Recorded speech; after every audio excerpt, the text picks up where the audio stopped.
bring Matt Benn in now and talk some fantasy football. Doug, Matt has the Zubaz on, so we all have something Broncos related going. All day. Yeah, Nice, especially dude. with the purple. Yeah. I mean, it works. It's just in your face. Yeah.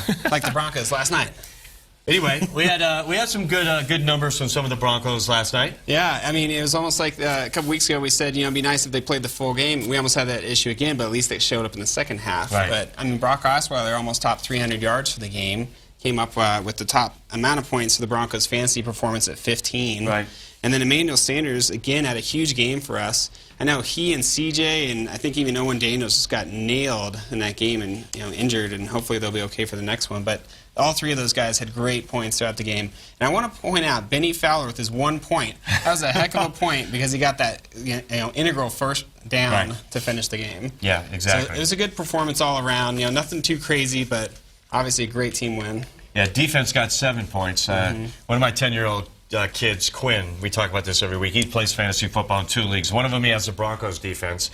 One he has the Cardinals defense. Oh. And he played one in each league. Because I was like, Monday Night Football, A.J. McCarron, Broncos are probably going to, defense is probably going to have a good day against a rookie quarterback. And he was mad at in home. the first half. And he was like, yeah, when we watched the Cardinals game, as we see here, Matt, he was like, what? I didn't put the Cardinals in? Yeah, Look at that. I would hate to be a Packers fan Holy with cow. the type of the type of defense that happened yesterday. I mean, the Cardinals defense alone had 8 points allowed, 1 interception, 3 fumbles recovered, and 2 touchdowns. And that's the defense. 5 points for the defense. It's insane. And the Packers have won their division. They're going to the playoffs. That was a playoff team. So I would hate to face the Cardinals. Thankfully, we're in the AFC. Exactly. All right, other big performers from yesterday? Well, yesterday was just a weird day around the league with all these different teams, winning that you didn't expect, which was pretty cool. But I know Kirk Cousins, again, our favorite guy.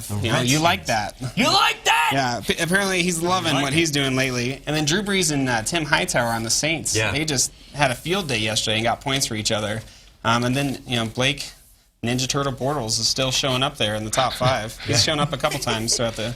I think the Jaguars are a good team for a couple of years to come. They just need a few more pieces. Right, and then looking ahead to the last regular season game. Yeah, well, I'm looking at that AFC seeding that's going to go on next week. All these teams that are fighting. The Chiefs are right on our heels. Alex Smith is at home against the Raiders, and last time they played, he had 24 points, which is a great performance.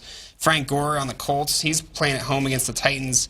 Last week, he had 21 points, and last time he played the Titans, he got 20 points. So he's a great guy if they're trying to fight the Texans off to get into the playoffs. And then DeAndre Hopkins, the top wide receiver on the Texans, right there with the Colts trying to get in. And he had 26 points last time they played the Jaguars, which they also have at home. What about Brock against the Chargers?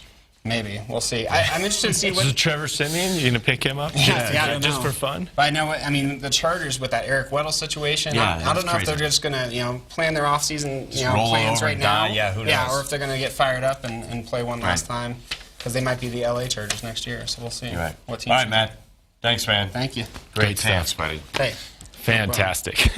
All right, thousands of you playing our Pro Football Challenge, predicting the winners of each game for local prizes. This week, Jason Luber and I leading the Denver 7 team with 10 points. Aaron and Jemai, 1 point back. Local players did better this week. D. Ford Green at 13 points.